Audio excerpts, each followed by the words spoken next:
I recall the day my transport vessel descended toward the frigid surface of Aravos 3, drifting through a sky of pale turquoise, punctuated by thick, churning clouds. The entire planet, or at least this region of it, was blanketed in near-perpetual darkness. For Aravos 3 orbits its star at such an extreme tilt that sunlight only grazes its polar zones for a few scant weeks of the year. My assignment was a simple one: maintain and upgrade the research station's atmospheric turbines, devices designed to filter the toxic swirl of airborne particulates, so the local settlement might breathe in relative comfort. The moment I stepped off the small shuttle and onto the landing pad, I felt an icy wind pierce my lungs. The frigid temperature bit at my cheeks, and my breath crystallized in the air. Aravos 3 was everything the explorers had warned me. It would be a place of lonely glaciers, howling gales, and swirling flakes that stung like broken glass. Yet in that moment, while I pulled my hood tight around my head, I felt a thrill of adventure, an impulse that told me the unknown was waiting. Not once did it cross my mind that soon I would be tangling not only with the forces of nature, but also with the complexities of a runaway from a militaristic alien race. I'd barely had time to settle into my narrow bunk at the settlement's outpost when the local manager, Rima Groves, introduced herself with brisk efficiency. She stood barely to my shoulder in height, wore a heavy parka, and had a gaze that exuded intense focus. She took my gloved hand, nodded, and said, "You're the engineer. Noah, correct. Good. You'll want to begin by checking the rotor couplings outside the main dome. The storms have been fierce these last few weeks, and the turbines are all but jammed with ice. I hope you have warm clothing. This place has claimed more than a few digits from less prepared workers." I assured her I was well equipped, having invested in top-tier heat modules for my suit.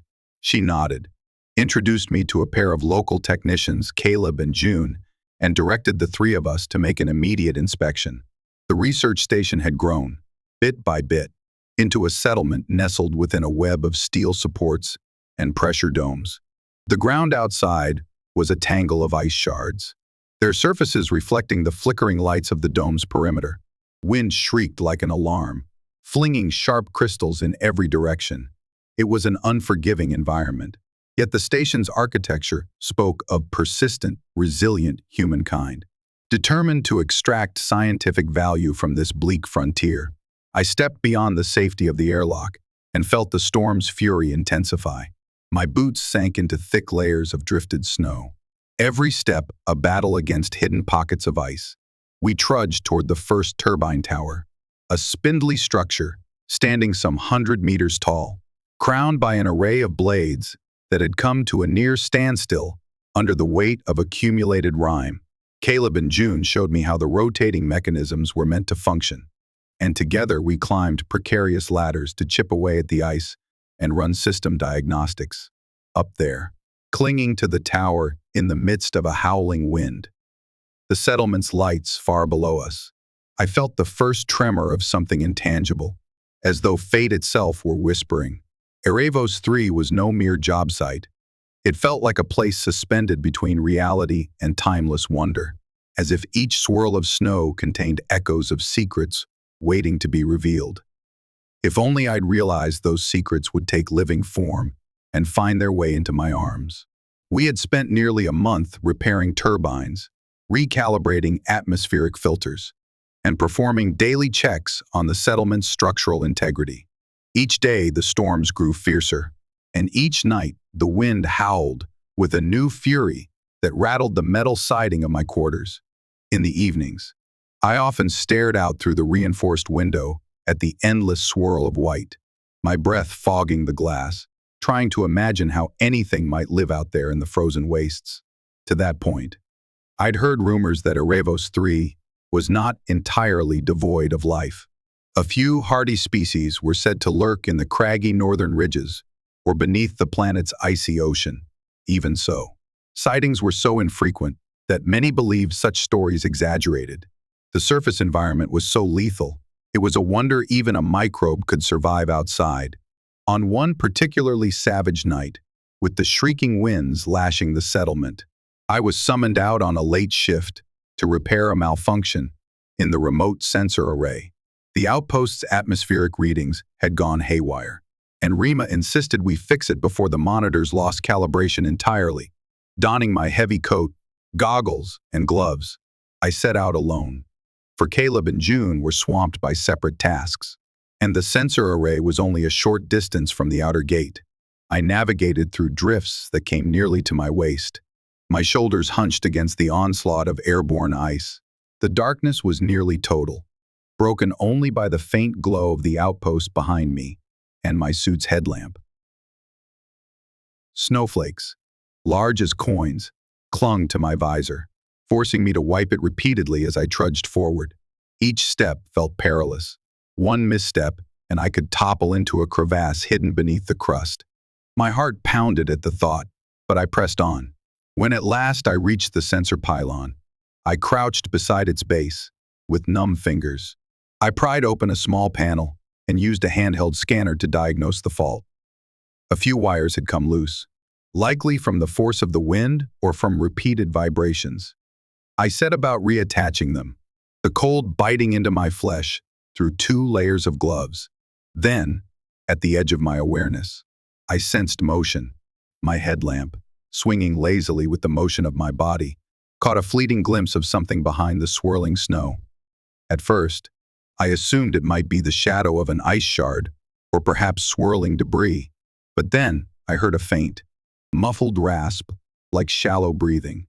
My instincts prickled. Aravos 3 was largely a dead planet, at least at these latitudes.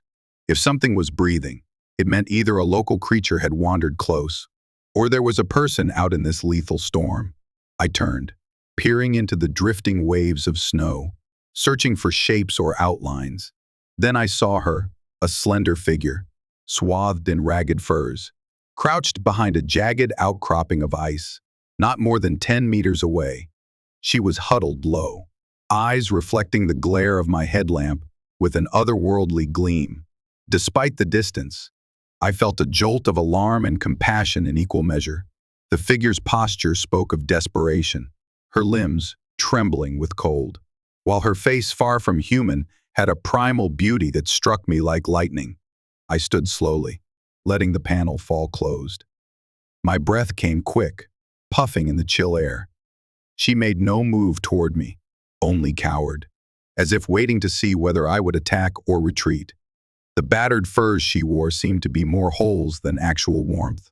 Realizing that indecision might worsen her condition, I raised my hands, letting the beam of my headlamp drift away from her eyes, striving to appear non-threatening. "Hey!" I called, though I wasn't sure she would understand my language. "It's all right. Can you hear me? Are you hurt?" She blinked, staring at me. More ragged breath, more trembling. I saw the 3-fingered shape of her hands, each digit tipped with a small, blunt claw. The way her chest heaved suggested she was near exhaustion. I reached slowly into my pack, removing the emergency thermal blanket I always carried. Perhaps it was foolish. I knew nothing of this stranger. Whether she was dangerous, but compassion outweighed caution. Life simply could not last long in Aravos 3's lethal night. So I took a few careful steps forward. The moment my foot crunched into the snow, her eyes darted wide, and I heard a low, feral hiss. Yet she did not flee. Perhaps the storm sapped her strength, or perhaps she, too, was weighing whether I posed a threat. I shifted the blanket in my hands, unfolding it for her to see. It rustled in the wind, luminous beneath my lamp.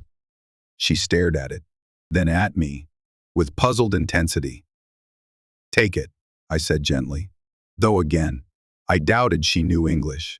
Her pointed ears twitched, as if they captured my words with a receptive curiosity. Another, trembling hiss escaped her lips, but it was weaker this time. I inched closer, step by painstaking step, until I stood only a meter away. The swirling snow flurried about us, and I could hear her uneven breathing beneath the gale. She gazed at me, her eyes a striking shade, perhaps amber or gold, though it was difficult to tell in the headlamp's glare. Slowly, I draped the thermal blanket around her shoulders. The material clung to her ragged fur covering.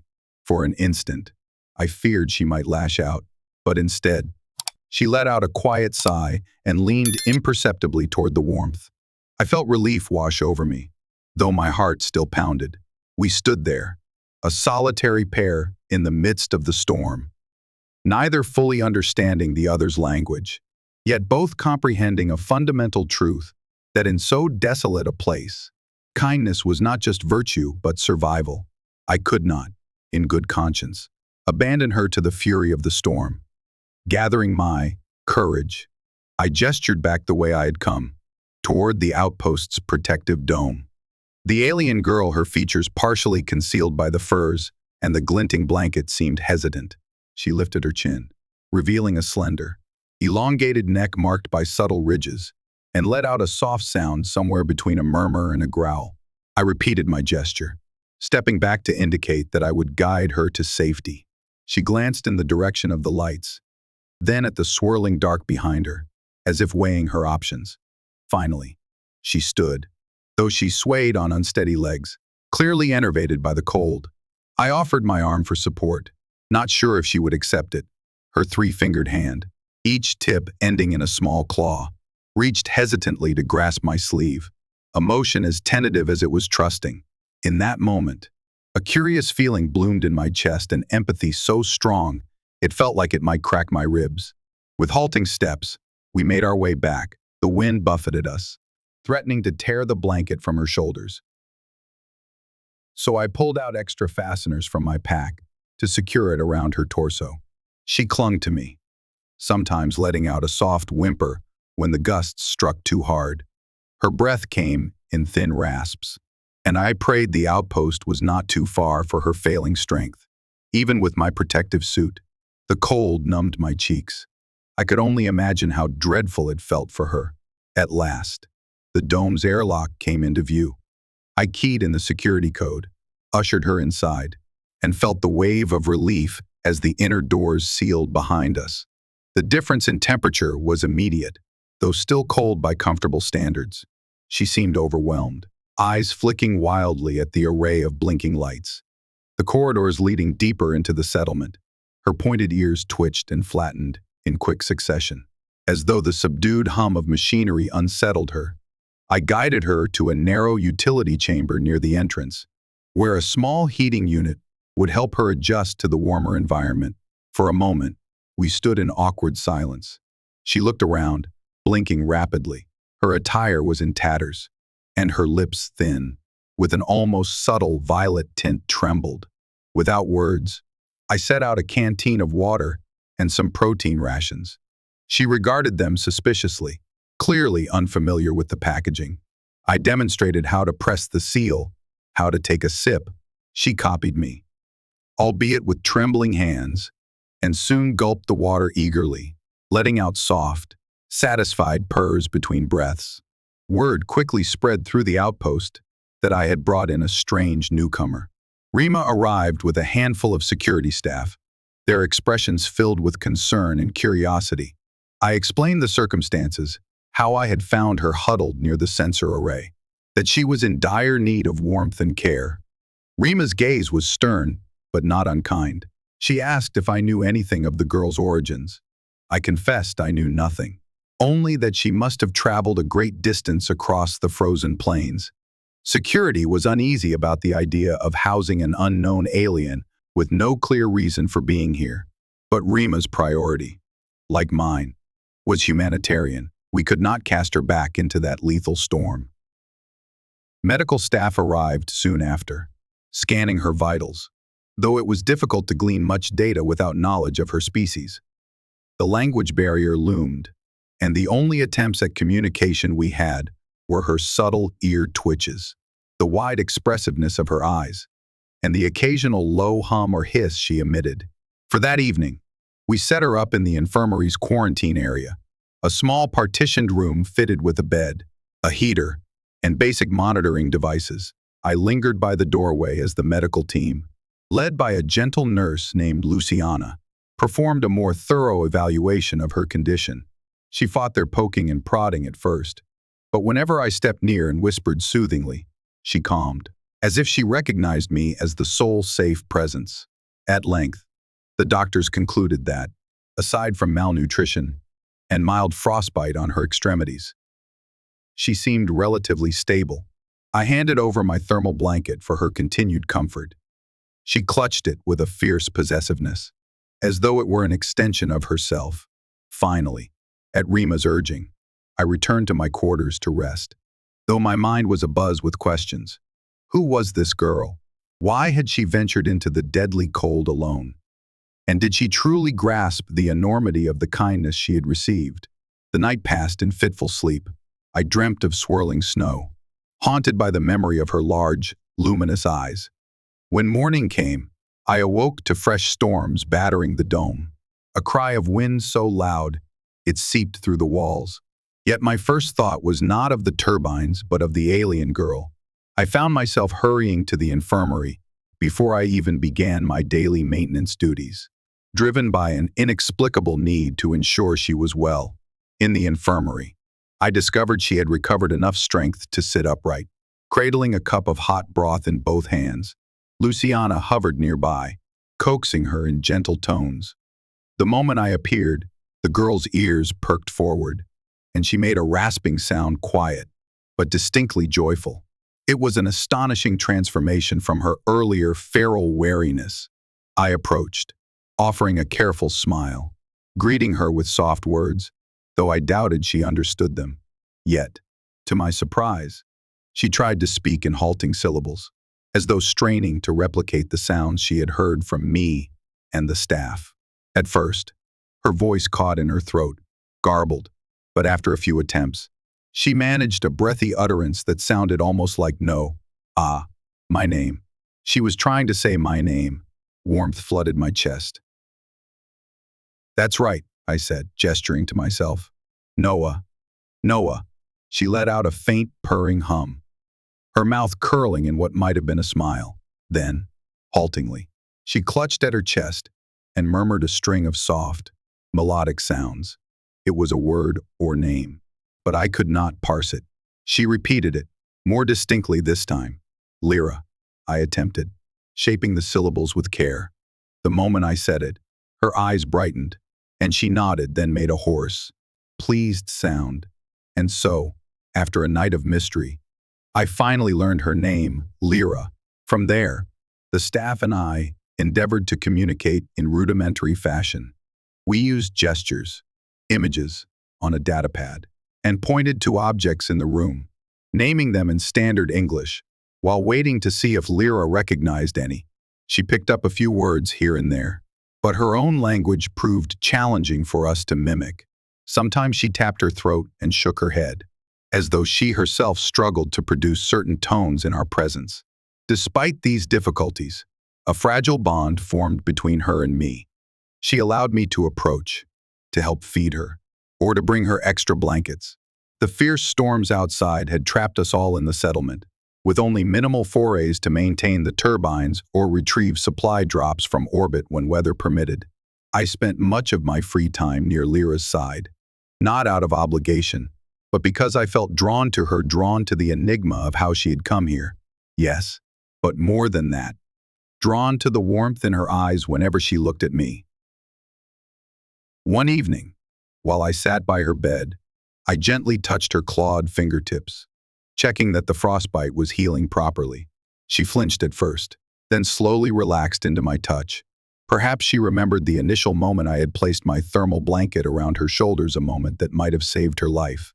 She lifted my hand in hers, turning it over, studying my 5 fingers as if trying to parse how they might differ from her own. Then, she repeated a series of low chirps, followed by the single, distinct word, nest. I tilted my head. Nest, I repeated, unsure if I had heard correctly. Lira nodded, repeating the word, pressing the thermal blanket closer to herself. She then mimed a shape in the air, drawing a circular outline, then placed her hand over her heart. My mind raced to interpret her meaning. Was she telling me that my blanket was akin to a nest for her, that she came from a species that nested in the cold? At that moment, I could not comprehend the significance of her gestures. Nonetheless, a slow, gentle smile formed on her lips. She placed the blanket partway around me as well, so that the two of us shared it briefly. It was a strangely intimate gesture, considering her earlier wariness. I felt my cheeks warm, my heart thudding as her eyes locked onto mine. Then, just as quickly, she let me go, turning away with a quiet hum. Had I understood the deeper meaning of that gesture, had I realized that in her culture, sharing such a nest might carry the gravity of a profound, even ceremonial bond, I might have known what was to come. But for now, I simply marveled at the fragile trust that blossomed between us. Winter storms on Aravos 3 were known to last for weeks at a time, and so we found ourselves sealed inside the outpost with little respite. Supplies were rationed, though we were in no immediate danger of running short. My work on the turbines was sporadic, as we could only attempt repairs when the weather offered brief lulls. My thoughts remained largely focused on Lira, but each day brought new mysteries. She was steadily gaining strength. Yet when asked about her origins, she offered only fragmented gestures and half-words that eluded our understanding. One afternoon, while I was in the midst of patching a conduit in the lower levels, an urgent summons came through the comm system. Rima was calling me to the command center with all haste. I hurried there, my coat still heavy with the smell of burnt wiring, to find Rima, Caleb, June, and several others gathered around a flickering holographic display. My pulse quickened. Their expressions were grim. "What happened?" I asked, stepping closer. I saw a sensor readout displayed a wide circle representing a perimeter alarm, with a handful of unknown signals on the outskirts. "We've picked up movement outside," Rima explained, her voice laced with concern. 4 or 5 large shapes are circling about a kilometer from the dome. Our scans can't identify them clearly through the storm, but they seem to be bipedal, possibly armed. "Another survey team?" I asked, though I suspected the answer was no. There were no scheduled expeditions on Aravos 3, aside from us. Rima shook her head. "We have no record of any incoming ships, aside from the occasional supply drop, and those never come without prior notice. If these are newcomers, they've landed covertly, possibly scavengers or mercenaries." We watched the display, tension growing thick in the air. At that moment, a second alarm chimed, indicating a breach of the perimeter sensors. One of the staff cursed. The unknown signals had advanced toward the station's southwestern quadrant. Were they seeking entry? The swirling storm might conceal their approach, complicating any attempt to intercept or communicate. I felt a chill run down my spine. Without direct evidence, it was impossible to know their intentions. But my mind flashed to Lira. Was it coincidence that armed figures had appeared so soon after I found her wandering the snow? Could they be related to her in some way? Sure enough, when I hurried to the infirmary, I found her standing at the observation window, staring out at the raging storm. Her posture was rigid, her ears flattened against her head. She turned as I approached, eyes wide with fear. She let out a frantic string of chirps, pointing at the window, then at herself, then at me. Though her meaning was not entirely clear, the desperation in her expression spoke volumes. Something was coming for her, something she dreaded. I tried to reassure her, placing my hands gently on her shoulders, but she trembled. At last, she managed a series of urgent words in her native tongue, punctuating them with the few English words she had picked up. "Come. Find Lira. Nest. Must hide." Her voice caught on the last phrase, as though she was forcing the words from her throat. A surge of protectiveness welled up within me. I motioned for her to remain in the infirmary, telling her I would see what was going on. She gripped my sleeve, shaking her head vehemently, but eventually let me go when Luciana coaxed her to stay. As I returned to the command center, my thoughts churned. Lira had fled something, or someone, crossing deadly terrain in the midst of a lethal storm. And now that same threat had arrived at our doorstep. The settlement's security contingent, numbering only half a dozen, armed themselves and took up positions at the main airlock. The rest of us monitored cameras and sensor arrays, though the swirling snows gave us little clarity. Through the screens, we caught glimpses tall, lean forms moving with uncanny agility despite the brutal conditions. Occasionally, A flash of something metallic caught the glow of our external lights. Then came the voice, crackling over an open frequency. "You harbor a fugitive. Relinquish her to us, and no harm shall come to you or your station." The tone was cold, authoritative, with a hiss that hinted at a non-human mouth shaping the standard words. Rima pressed the comm button. "We don't know who you are or what you want. Identify yourselves." Her gaze was steely, though I could sense her underlying worry. There was a pause. Then the voice replied, "We are the rightful hunters of the Velothran Dominion, tracking a deserter who has escaped punishment for grave offenses. Surrender her or face the consequences." A hush fell across the command center. Velothran Dominion was a name I had heard in passing among star travelers, an alien empire known for its militaristic might, rumored to crush dissent with swift brutality. Could Lira be a Velothran? The shape of her ears and the subtle ridges on her neck aligned with some vague descriptions of that species. If so, her presence here made sense. She was fleeing the Dominion, seeking refuge, or simply escaping terror. Rima pressed her lips into a thin line. "We will not hand over an innocent," she answered. "If you come in peace, you can discuss your grievances, but we won't release anyone against their will." A harsh, guttural snarl erupted through the speakers, followed by a mechanical distortion. "That is unfortunate," the voice rasped. "We will come for her. Prepare yourselves." The signal went dead. The entire command center thrummed with tension. Rima began coordinating a defensive plan. Though none of us truly wished for open conflict, we were scientists, engineers, and explorers first, not soldiers. But the question remained, who exactly was Lira in the eyes of the Velothran Dominion? A hardened criminal, a deserter seeking freedom. My heart told me she was no threat, but the looming presence of her pursuers promised danger we might not be able to handle. Seeking answers, I found Lira pacing her infirmary room, her face etched in panic. The moment she saw me, she lunged forward, grabbing my wrists. Babbling in a frantic hush, I tried to calm her, guiding her to sit on the edge of the bed. Her claws pricked lightly against my gloves, as though she feared I might vanish if she released me. In halting, broken English mixed with her own language, she did her best to convey her story. From her gestures and repeated words, I managed to piece together that she had been part of a Velothran military detachment, forced to serve in some capacity that horrified her.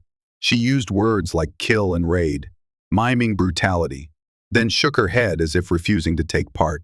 "I run," she said, pressing a hand against her heart. "They, Chase, must take me back." I felt a knot tighten in my stomach, imagining the cruelty she had fled. All her ragged furs, her desperation in the storm she had risked, certain death, rather than remain in the Dominion's clutches. And now, these hunters were here to reclaim her, no doubt to punish her for her defiance. She paused, searching my gaze, then murmured, "Noah," placing her palm gently on my chest. "Nest, blanket." She then shaped a circle around herself and me, repeating the word nest and pointing to the blanket. Her voice was calmer, yet resolute, as though conveying some profound truth. She pressed closer to me, brow furrowed, whispering, "Nestmate." At first, I didn't fully grasp what she meant, but she repeated the phrase again and again, tapping her chest, then mine, layering it with gestures that seemed intimately symbolic. Finally, in a burst of clarity, I realized she believed that by sharing the thermal blanket with her, by rescuing her from the cold, I had performed a gesture akin to bonding in her culture. She was telling me that in her eyes, we were now bound nestmates. The concept struck me like a thunderbolt, filling me with wonder, confusion, and an unspoken awe at the gravity of her belief. When I tried to protest, to say that she needn't feel indebted, she simply shook her head, pressing her palm to my lips gently. Her eyes glistened with a sincerity that brooked no argument. This was not about debt, it was about something deeper. A vow forged in the heart of a snowstorm, cemented by an act of survival and kindness. I was her nestmate. She trusted me with her life. In that moment, I could not muster the will to deny her. The next day, tensions mounted further. The Velothran hunters made another broadcast, demanding Lira's immediate surrender. Rima, unwavering, repeated our refusal to comply. Though her voice quavered slightly, our settlement possessed minimal weaponry, and the blizzard concealed the hunters' approach. The only advantage was that the weather made it nearly impossible to stage a large-scale assault. Still, we feared infiltration or sabotage. Inside the outpost, Lira refused to let me stray far from her side. Whenever I left to perform maintenance, she insisted on accompanying me, brandishing a handheld torch she'd taken from the supply closet as though it were a dire weapon. The staff, somewhat amused but mostly concerned, allowed it. I found myself torn knowing we needed to secure the station, but also unable to deny the unspoken comfort. Lira drew from staying close. That night, as the wind howled against the dome walls, I returned to my quarters, exhausted from a day spent shoring up our defenses. Lira followed, refusing to remain alone. She clutched the thermal blanket, determined that if there was any sort of confrontation, we would face it together. I tried to tell her that she could sleep in the infirmary's safer zone, but she hissed, shaking her head with fierce resolve. Thus, for the first time, I shared my cramped bunk with an alien fugitive who believed I was her nestmate. The sensation was equal parts awkward and strangely comforting. The outpost's lights were dim, and the walls hummed with the vibration of wind. We lay side by side under the single thermal blanket, her head resting near my shoulder. She exhaled softly, occasionally trembling, as though haunted by nightmares of the Dominion. Without thinking, I reached out and placed a reassuring hand on her arm. She pressed closer, her quiet hums less anxious now, more like a lulled purr. Sleep was elusive. My mind churned with questions. Was this truly a bond we could uphold? We were from vastly different worlds, with species that might be biologically incompatible. And beyond the personal considerations, we had the threat of her pursuers outside. Still, that night, as the storm raged, I felt an unfamiliar sense of peace in her proximity. I recognized, with startling clarity, that I no longer protected her out of mere duty or pity. Something deeper compelled me, something that made my pulse flutter whenever she gazed at me with those luminous eyes. When morning came, the storm had settled slightly, though the cold remained as punishing as ever. We rose, shared a meal of ration bars and heated liquids, then set out to help the others finalize our security. Whenever I paused to check a console or patch a broken wire, Lira hovered, scanning each corner with tense, predatory alertness. It was as though she sensed that confrontation was inevitable. The Velothran hunters bided their time. Days passed, during which the settlement was reduced to an uneasy standoff. We had no direct means to repel a determined group of heavily armed assailants, but the relentless snowstorms forced them to remain hidden or risk exposure. Yet we knew the weather could break at any moment, leaving us vulnerable. In the interim, Lira helped the best she could. Despite her limited English, she displayed remarkable intuition with machinery, occasionally startling me by flipping the correct switch or pressing the right button to stabilize a failing system. More than once, Caleb or June caught sight of her at my side and shot me a curious grin, as if to say, "You two seem close." I merely shrugged, uncertain how to explain the concept of nestmates to them, uncertain if I even fully understood it myself. During one particularly tense shift, a new crisis arose. The southwestern airlock had been tampered with from outside, forcing Rima to consider relocating vital equipment to another section of the dome. She sent me, along with Caleb, June, and Lira, to explore a series of half-finished ice tunnels beneath the settlement areas where the geological team had once attempted to excavate for minerals. If those tunnels offered a secure route for storing or moving supplies, we wanted to evaluate them. Armed only with our handheld lasers for cutting ice, we descended into the sublevels. The air was thin, biting cold even inside the pressurized corridor. Lira walked beside me, occasionally catching my eye with a questioning tilt of her head. We maneuvered through claustrophobic corridors lit by flickering lamps, the walls heavy with frost. Rima's voice crackled over the comms, instructing us to keep an eye out for structural weaknesses. We soon discovered that the tunnels beneath the dome branched into a maze, some portions reinforced with steel beams, others left raw, glistening with the planet's natural ice.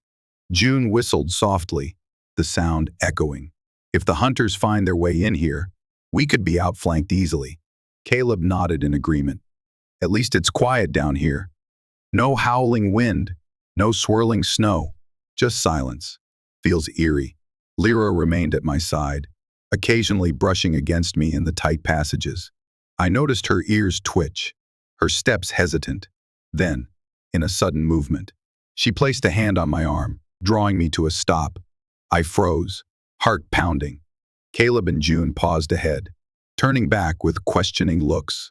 Lira raised a finger to her lips, indicating silence, then pointed into the darkness beyond our lamps. We strained our ears. Sure enough, a faint scraping sound echoed from deeper in the tunnel. My skin prickled. Had the hunters breached the sublevels? Carefully, we advanced, keeping our lights low. The scraping grew louder, punctuated by an occasional metallic clink. At last, we rounded a bend and spotted figures in the dim glow. My heart lurched.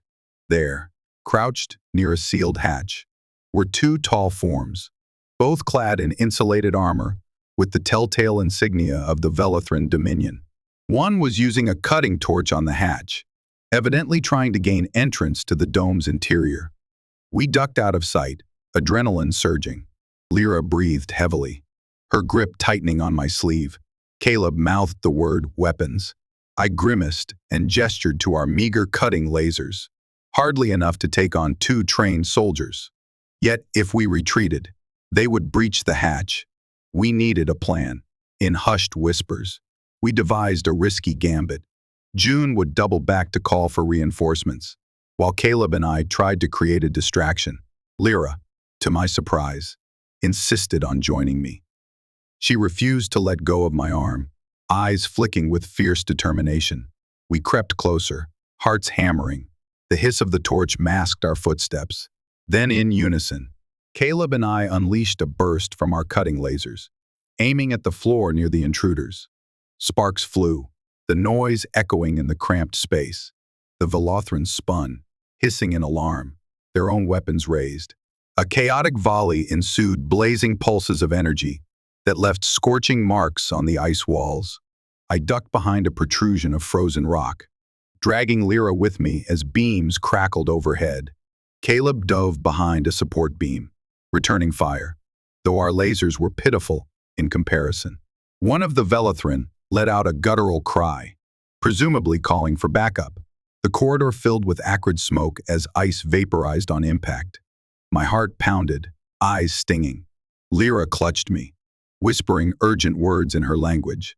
I could only guess at their meaning pleas for safety, or urging me to escape. But no, we had to hold them off, even briefly, until help arrived. Suddenly, Lira moved. She snatched up a loose metal pipe from the ground, surprising me with her speed. Before I could stop her, she darted from cover, vaulting across a patch of slippery ice with feral grace. The Velithran soldier nearest us roared in surprise as she slammed the pipe against his helmet, a resounding clang that knocked him off balance. His weapon skittered across the floor. Lira hissed in triumph, but the second soldier wheeled about and fired a shot in her direction. My heart leapt into my throat. Without thinking, I scrambled forward, brandishing my cutting laser in a desperate attempt to protect her. The soldier's shot grazed my shoulder, sending a jolt of pain that nearly spun me around. I bit down a cry, stumbling. In that instant, the soldier lined up another shot, aiming squarely at Lira, who was trying to wrest the fallen soldier's weapon away. Time seemed to slow. I lunged, tackling the armed soldier from behind just as he fired. The pulse went wide, scorching a frozen stalactite overhead. Together, we crashed to the ground. He snarled, a vile, guttural noise. I felt the raw strength in his limbs, as he tried to twist around and slam his elbow into my face. My mind whirled in panic, my free hand fumbled, desperately seeking a weakness in his armor. Suddenly, with a furious cry, Lira appeared, the pipe in hand. She brought it crashing down on the soldier's armored chest. The blow rattled us both. With a final grunt, the soldier collapsed, gasping, my vision blurred by the swirling steam rising from melted ice. I looked up to see Lira stoop, pressing a trembling hand to my cheek. "Noah," she rasped, concern etched across her face. I managed a nod, wincing as pain flared in my shoulder. Caleb emerged from behind the beam, coughing and wide-eyed, brandishing his half-charged laser. We had subdued 2 Velithrin, but the threat was far from over. Reinforcements would surely be on their way, especially now that these 2 had reported an intrusion. The hatch they attempted to breach was partially cut, leaving a vulnerability in our defenses. Our only solace was that June had presumably reached others in the outpost by now. Panting, cradling my wounded arm, I looked into Lyra's eyes. The intensity of her gaze both comforted and unsettled me. We were in this together, 2 desperate souls fighting off an entire hunting party. How long could we hold out? We bound the 2 unconscious hunters with whatever we had on hand, dragging them aside. My shoulder burned. Caleb tore off a section of his coat lining to fashion a makeshift bandage, and Lira assisted, her hands shaking from adrenaline and fury. Her ears remained flattened, her breathing shallow. I muttered a pained thanks, urging her to remain calm. We then retreated deeper into the tunnels, hoping to find a vantage point or a safe route back to the outpost. Our footsteps crackled on the frost. The distant roar of wind outside filtered through cracks in the ice, creating a haunting undertone.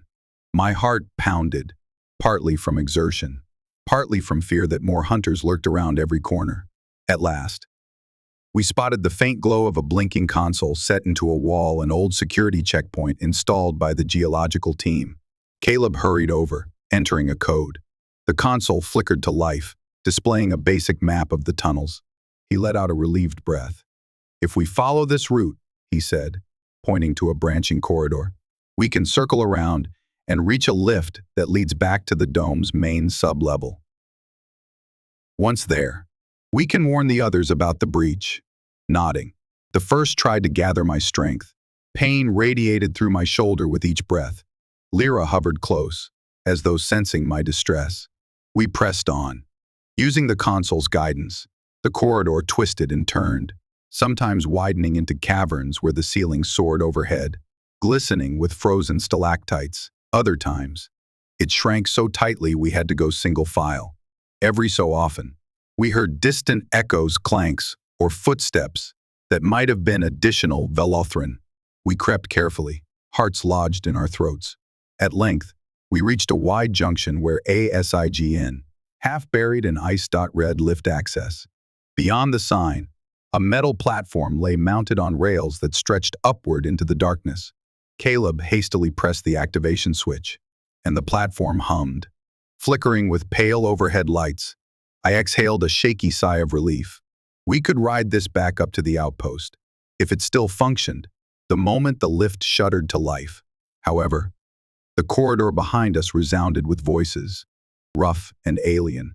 Lira tensed, ears snapping upright. We turned to see a group of Velithrin hunters rounding the corner, weapons at the ready, at least 3 of them, heavily armed. There was no time for subtlety. With a cry, I urged Lira and Caleb onto the lift.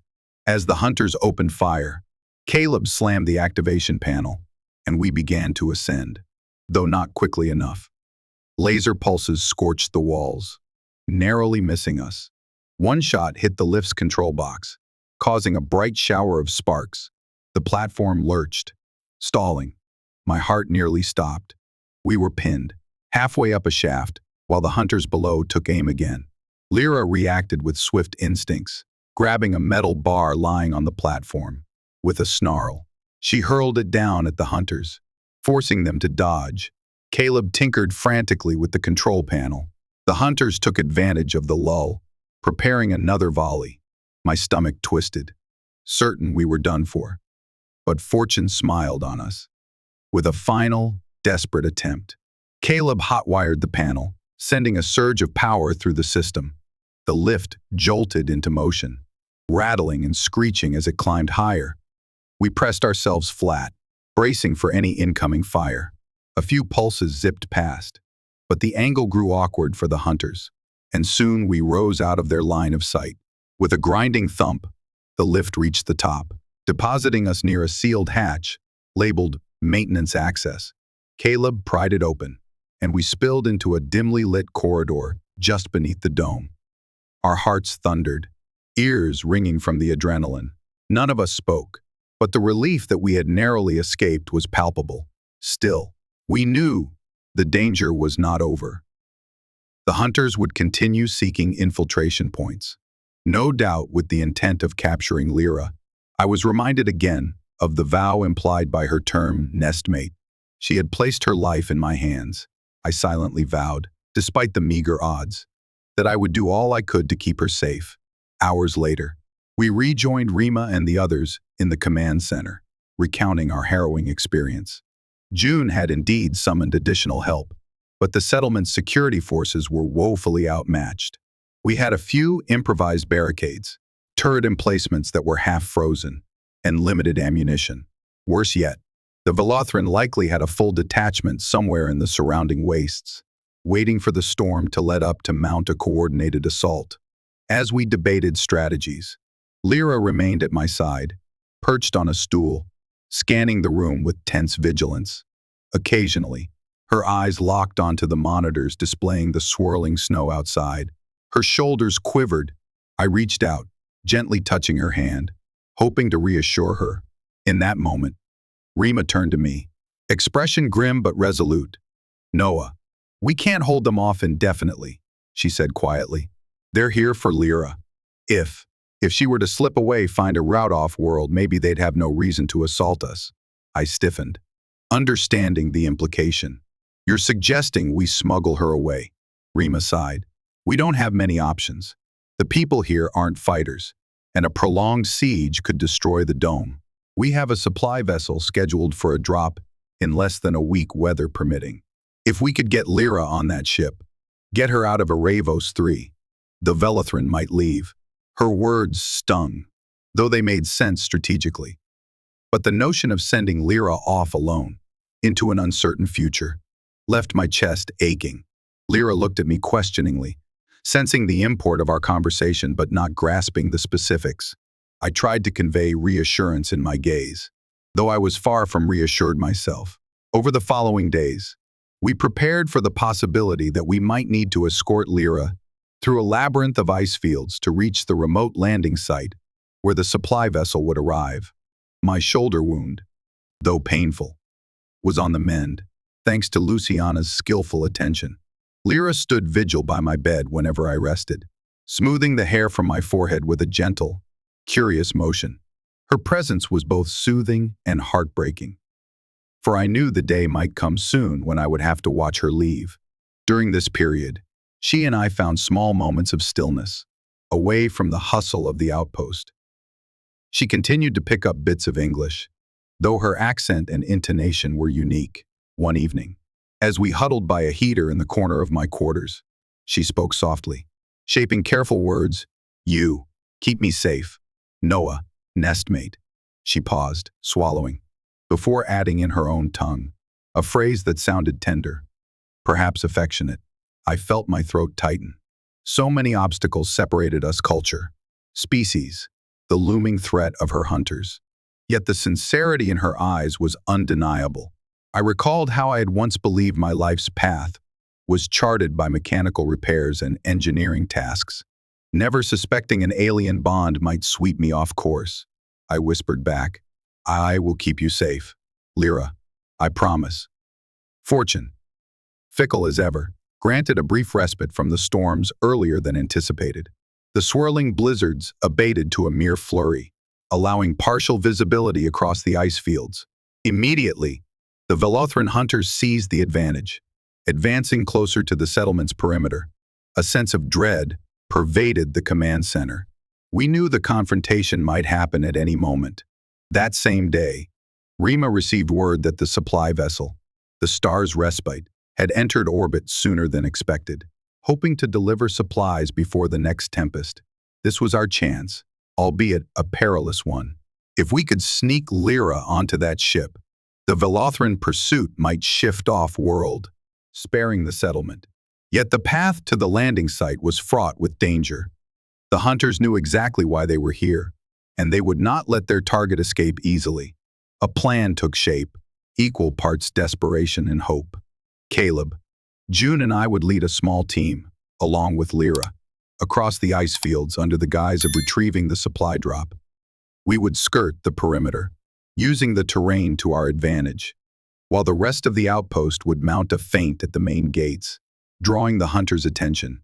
If all went well, we would reach the landing site, rendezvous with the Star's Respite, and shuttle Lira off Aravos 3 before the Dominion could stop us.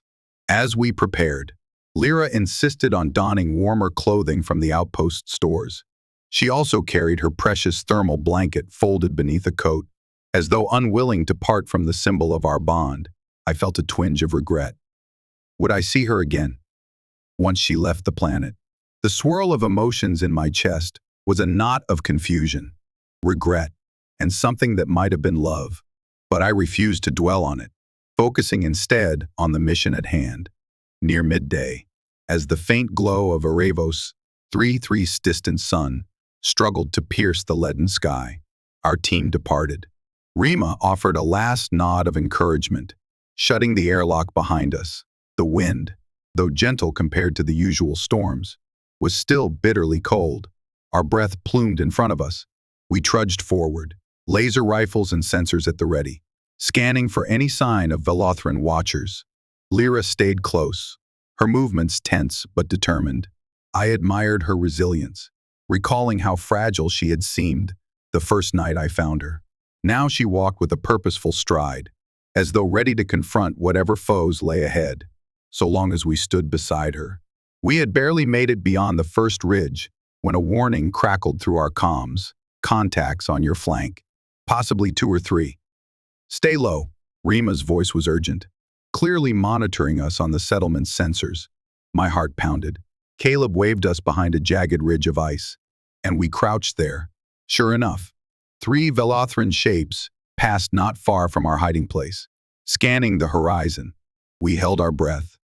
The slightest sound might betray us. Lira's hand found mine, her claws pricking gently against my palm. I squeezed in silent reassurance.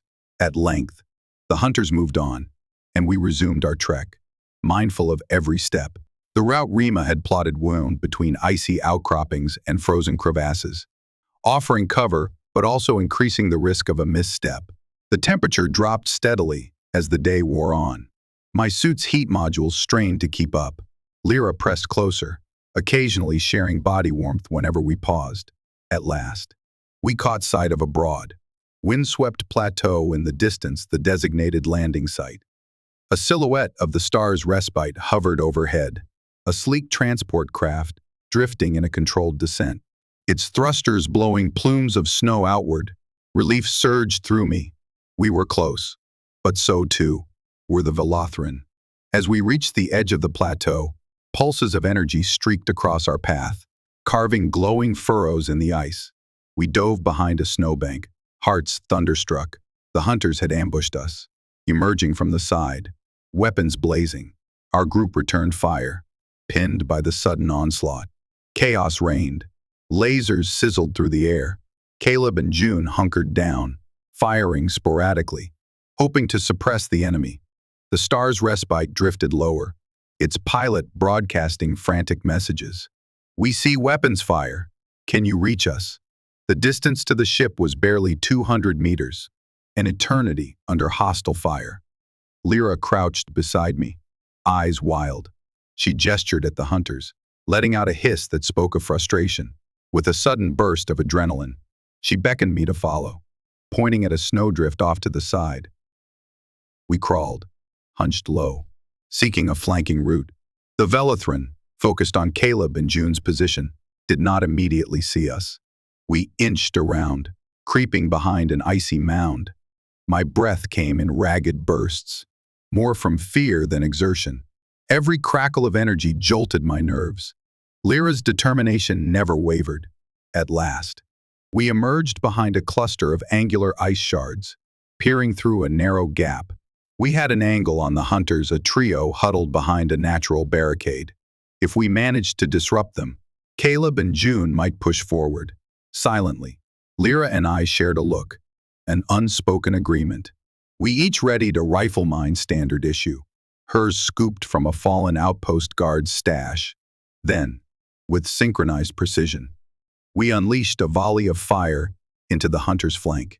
The effect was immediate. At least one of them staggered, cursing in their guttural tongue. Another turned to retaliate, only to catch a shot from Caleb. In the confusion, we pressed the advantage. Lira bounded forward, weaving between ice slabs with an agility that defied the freezing conditions. I followed, though more cautiously. Our sudden attack had scattered the hunters, buying us a precious window. Caleb and June seized it, laying down covering fire as we dashed the last stretch toward the landing area. The star's respite looming ahead like a beacon of salvation. Snow whipped around us, carried by the transport's thrusters. We stumbled, half blind, until I felt a rush of heated air. The ship's boarding ramp extended, its interior lights cutting through the gloom. Crew members beckoned us frantically inside. Lira clutched my arm, her breath ragged. We dashed up the ramp. Caleb, June, and the rest of our team arrived moments later, panting, eyes wide with relief. As soon as we were all on board, the ramp sealed. A muffled roar told us the thrusters were powering up. Through a narrow viewport, I caught a final glimpse of the Velothran, their silhouettes swirling in a cloud of snow. Unable to stop the rising ship, we ascended, leaving Aravos 3-3 Sci-Fi planes behind. My chest clenched. The plan was for Lira to depart with this vessel, to ensure the settlement's safety. But would I remain or follow her? I glanced at her. She was breathing heavily, pressed against the interior wall. The thermal blanket peeked from beneath her coat. I recalled our nights together in the outpost, the day we pledged to protect each other. The hollow ache in my heart hinted at the truth. I could not simply let her go. The star's respite soared beyond the planet's thin atmosphere. Engines rumbling. Crew members scurried, checking instruments. Their captain, a stern woman named Nia Zhao, approached me, brow furrowed in concern.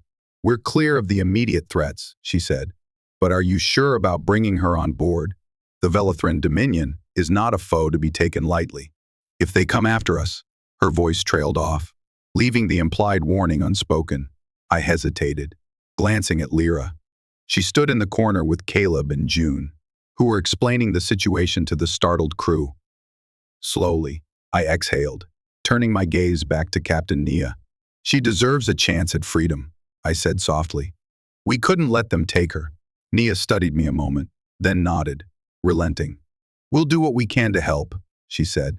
"We'll drop you off at one of the safer stations in neutral space. After that, we can only wish you the best." That was the moment I made my decision. Despite my work contract, despite all I had built on Aravos 3, I knew I could not abandon Lira to an unknown fate. She was my nestmate, bound by a vow I now understood carried immense weight in her culture. Whether we could remain together in peace was uncertain, but I could no longer step back. My heart hammered as I stepped away from Captain Nia and approached Lira, who looked at me with eyes full of questions. I touched her hand gently. "I'm staying with you," I said, voice tight with emotion. Her expression flickered from confusion to relief. She repeated the word "stay" quietly, as though tasting the promise on her tongue. I nodded, smoothing the stray hairs that framed her elongated ears. "Yes, stay." She reached up, pressing her palm over mine, her eyes shimmering, a single tear or drop of moisture trickling down her cheek.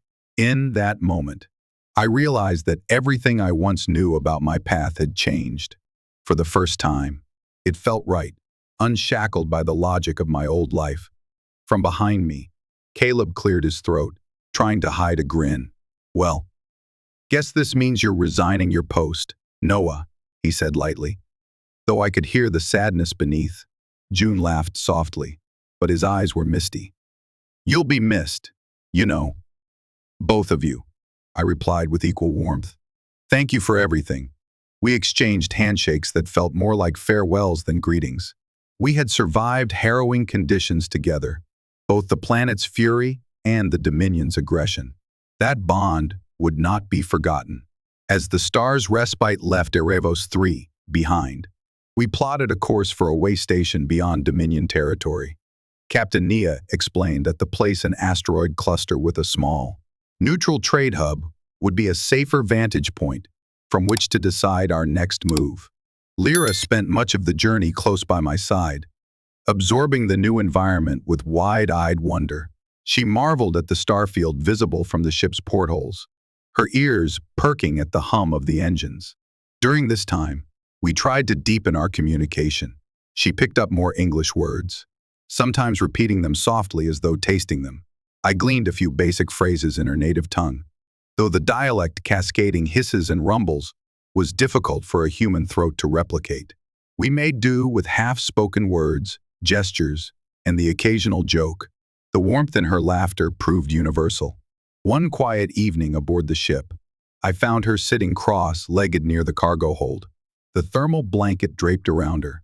She was staring at a small device, a scanning module borrowed from the outpost cycling through star charts.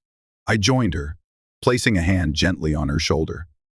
She leaned against me, letting out a soft sigh. Nest, she murmured, running her fingers over the blanket's surface. Then she turned her gaze to me. We make nest. Her voice trembled, as though fearful of my answer. I swallowed, feeling the weight of her question.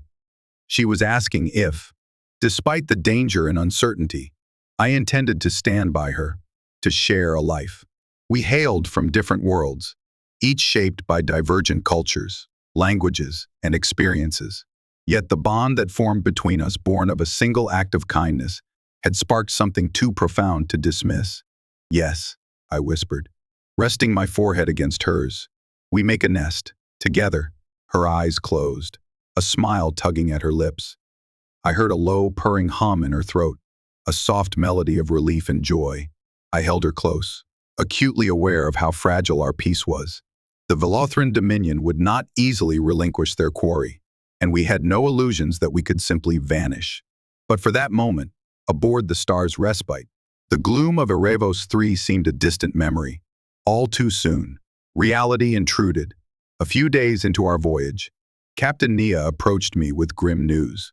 A Dominion vessel had appeared on long-range sensors, charting an intercept course. She suspected the hunters had managed to call for reinforcements or track our flight path. We were not equipped for a space battle, and the asteroid way station lay still hours away. Dread coiled in my stomach. I found Lira, explaining as best I could that her pursuers were not far behind. Her face went pale, her ears flattening. She pressed her hands to my chest, expression pleading, as though asking if flight was still possible. My heart twisted. We could not outrun them indefinitely.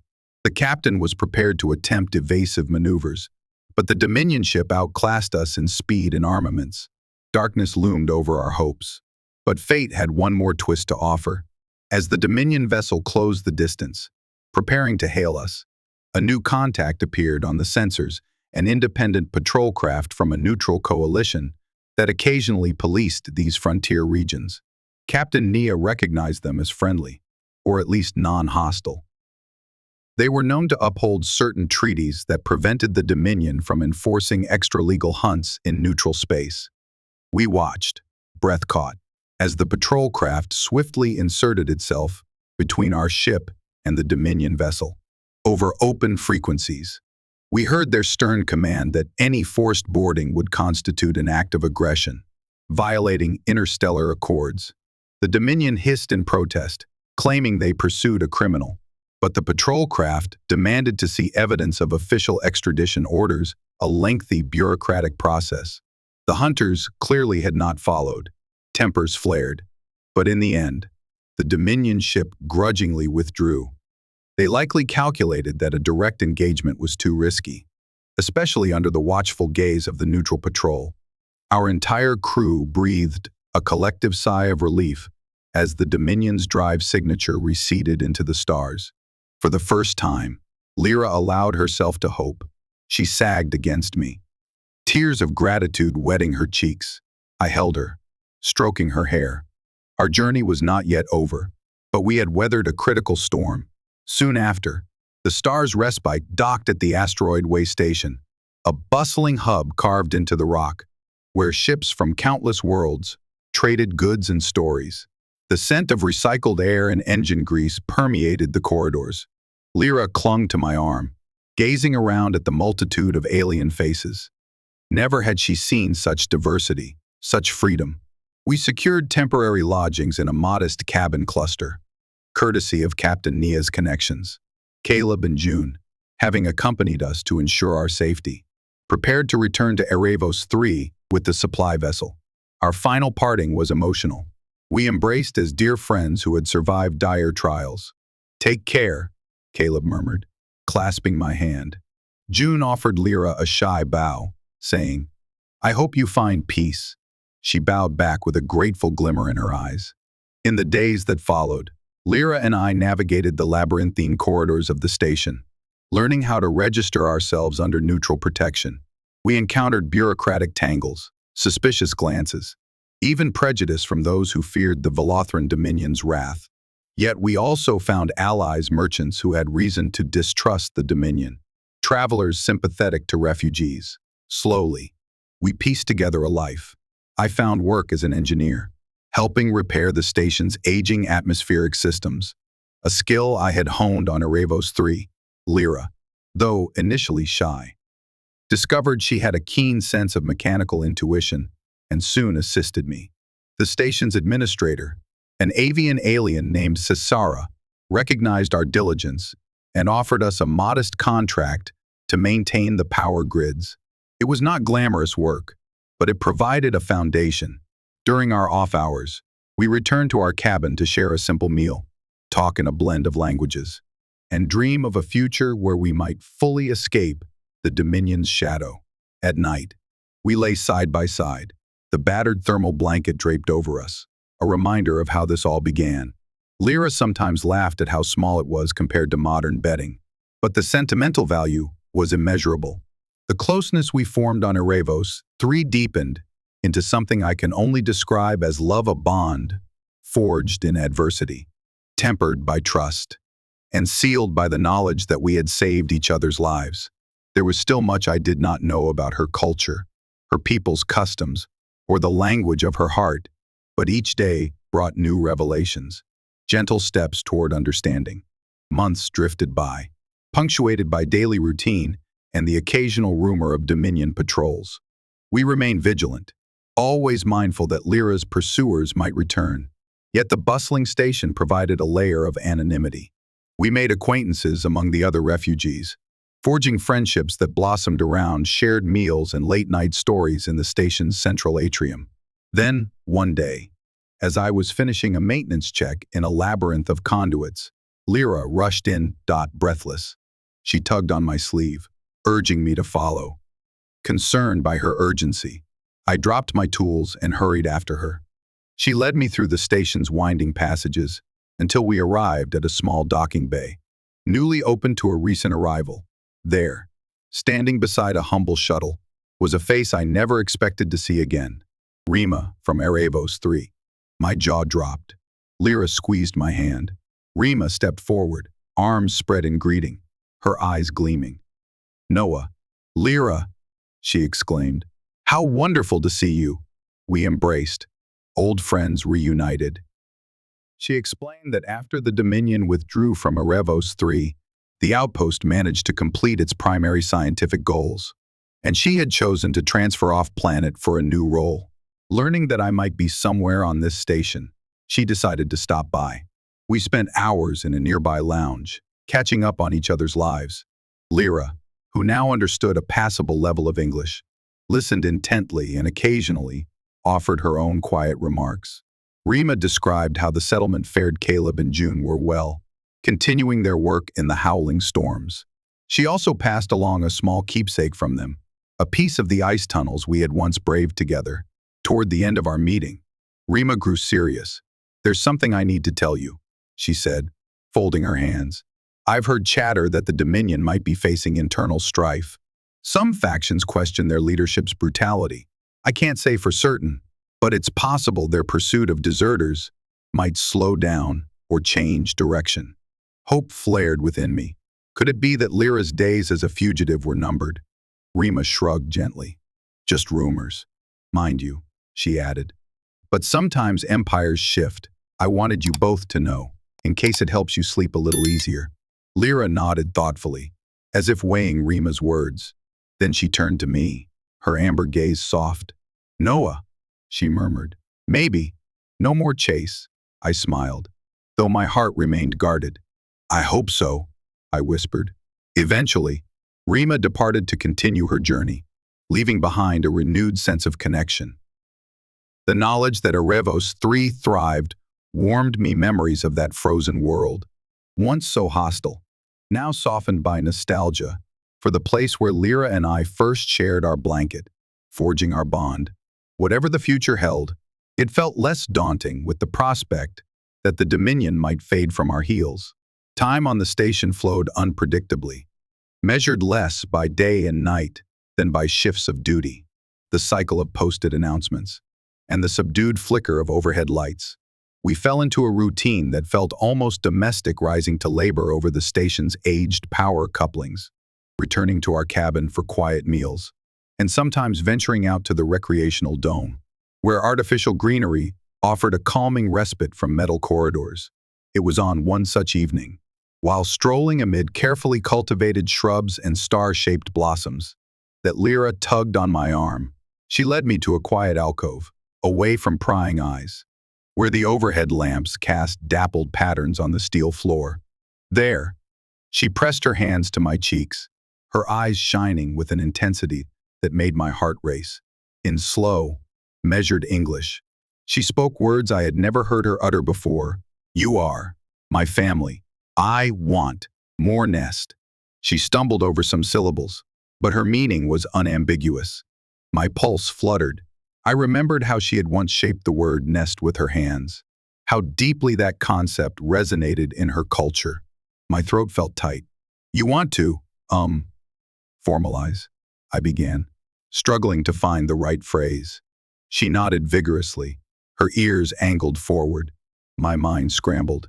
In human terms, this might be akin to marriage, or something close to it, though I suspected her cultural customs were different.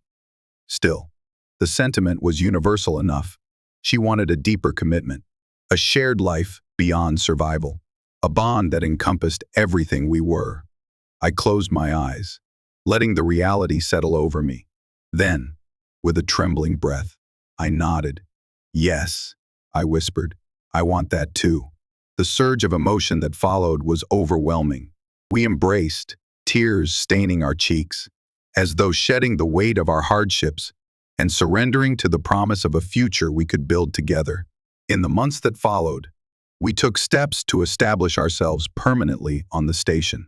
The administrator, Cesara, recognized our commitment and offered us an expanded role managing crucial systems. We pooled our wages to rent a larger cabin, one with a small, private corner that Lira insisted on designating our new nest. She filled it with soft materials, draping the battered thermal blanket at the center, a constant reminder of how our journey began. We never forgot the danger the Dominion once posed. But rumors of internal upheaval continued to swirl, and official pursuit of deserters waned. Lira took pains to remain inconspicuous, occasionally covering her ears or wearing a hood in public to avoid drawing the wrong kind of attention. Yet her timid days of looking over her shoulder were fewer now. We had found a measure of security, at least in this corner of the galaxy. Over time, we forged friendships with other station dwellers, an insectoid poet who recited verses in a resonant hum, a cyborg drifter with a knack for mechanical artistry, a retired pilot who regaled us with outlandish tales of cosmic beasts. Lira's mind for engineering flourished, and it wasn't long before she surpassed me in certain intricacies of power grid maintenance. We became a team, tackling challenges side by side, as we had done since Aravos 3. but now without the looming threat of doom at every turn. Perhaps the greatest joy arrived when we decided, at last, to hold a small ceremony among our friends, a symbolic union to honor our bond. It was an improvised affair in the recreational dome, with a few garlands of star-shaped blossoms and some hastily arranged chairs. Caleb and June even managed to attend via a HoloLink, grinning and waving from the frigid environs of Aravos 3. Rima, on a separate link, offered her congratulations. Lira wore a patchwork cloak she had crafted, incorporating designs reminiscent of her homeworld's traditions. I wore a simple vest, feeling more comfortable in practicality than finery. We exchanged vows. Though they were a mixture of her tongue and mine, there was no officiant to speak of, just us, declaring our intent to share our lives, no matter the challenges. The onlookers applauded, or chirped, or clicked their mandibles depending on their species. Lira gazed at me with tears of happiness. In her language, she whispered something I later learned, translated to, "We have found the warmth that defies the cold." My heart felt ready to burst. When the ceremony concluded, we lingered in the dome, quietly thanking our well-wishers. Then, as the lights dimmed for the station's artificial night, we slipped away to our new home. There, in the space we called our nest, we curled beneath that battered thermal blanket, a relic of the stormy beginning on Aravos 3. It enveloped us in a cozy embrace, whispering of how far we had come. The memory of that night, when I found her half frozen and alone, felt like a distant dream. Now, we were safe, free, and bound by something stronger than any dominion decree. In the hush of that moment, I realized our ending was not just an ending, it was a beginning. Lira and I had weathered the worst storms together, literally and figuratively. In a galaxy fraught with empires and peril, we had carved out a haven of warmth and shared purpose. That is the story of how I shared a blanket with a feral alien girl and ended up her nestmate, her partner, her friend, her family. Though the stars stretch vast and unknowable before us, together, we find our way, forging hope from the cold and carrying it forward into whatever tomorrow holds. Nothing can erase the hardships we faced on Aravos 3, nor the danger that stalked us. But in the final tally of days, what lingers is not the fear or the ice, but the bond that blossomed in its midst. And so our story ends with the quiet knowledge that, yes, even in a universe filled with uncertainty, happy endings are real, and love born of compassion and shared warmth can melt even the harshest frost.